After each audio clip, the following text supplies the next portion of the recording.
It's the TEFL Express podcast, brought to you by TEFL Express, your partner in the world of teaching English as a foreign language.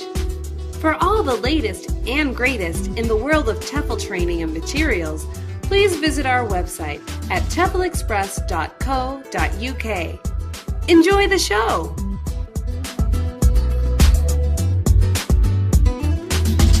Hi, this is the TEFLCast, and my name is Adam. Today we have a guest with us. His name is Chris Melon, and Chris is actually a friend of mine who I've known for years. Chris, can you go ahead and introduce yourself, please? Yeah, my name's Chris Melon. I was born in Kingston, Ontario, Canada. I currently live in Edmonton. Taught in China for 4 years and probably another 3 or 4 in Thailand. Love teaching ESL. Not doing it right now. Wish I was, but hopefully I'll be doing it again soon. And what made you want to get into TEFL teaching and ESL in the first place? I didn't really necessarily want to teach at first. I just wanted to travel more than anything else, and I just didn't like my job at the time, wasn't really doing much with my life, and just daydreamed about being just about anywhere except where I was at, and constantly checking newspapers, checking online to just see what else was out there. And then just one day, just saw an ad in the paper saying teaching English abroad, talking about teaching English abroad. And that's pretty much how it snowballed. Looked more into it, found out how to do it, found out how much it would cost, and finally just decided to do it. And I'm so glad I did. It's changed my life completely. It even changed the type of person I am. If it weren't for this, I have no idea what I would do with most of my life. I've pretty much made this a career, even though I'm not doing that now. I'm still I'm going back to school so I can get kind of better paying teaching jobs. So I've made a career out of this. When I met you, we kind of both ended up working in Canada at the same job, the same location, and that's where we met. And I remember at some point, I don't remember when, maybe a few months into the job, we were just casually talking, and I mentioned how I was just starting to take a TEFL course myself, and then I think that's when I found out that you were even remotely interested in the same sort of thing. I made that decision to do this before I took the job where we met. I was doing it online, and I think you did yours in person. It took me a long time to complete mine because I made the decision to pay off my car before I was going to go. If I didn't have that car, I probably would have never even met you. I probably would have been in China. But that's not really typical for most people to wait that long to do a TEFL course. It was just the way I did it.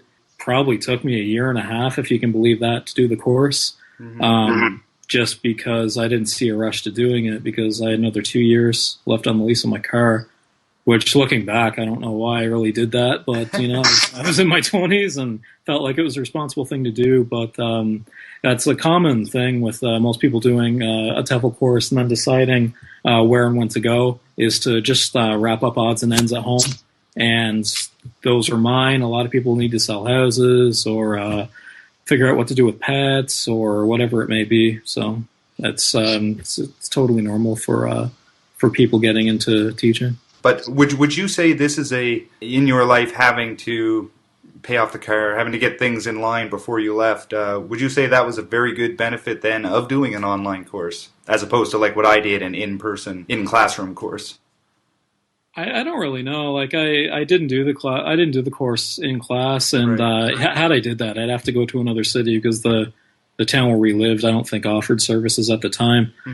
So I wouldn't say it's a benefit either way. Maybe it is, maybe it isn't. I don't know, but I don't really have a lot of input as to that. But like I said earlier, tying up loose ends is something that everyone would have to go through for most people. Even if you're a recent grad, I'm sure there'd be things you'd have to do if you were leaving school anyways. I did end up coming abroad a little bit before you, and I remember when you arrived in China, and we went and met up, of course, and it was great. Good to see you, and just a cool experience to see you in such a different atmosphere, like seeing you abroad as well. It's not something that when we met I would have believed that as a spot we'd be in 2 years. So, it was really interesting, and it's really cool. But what initially made you want to go to China, for example, where you first went? Was there anything that stood out about China in general that made you want to go, or just something you decided last minute?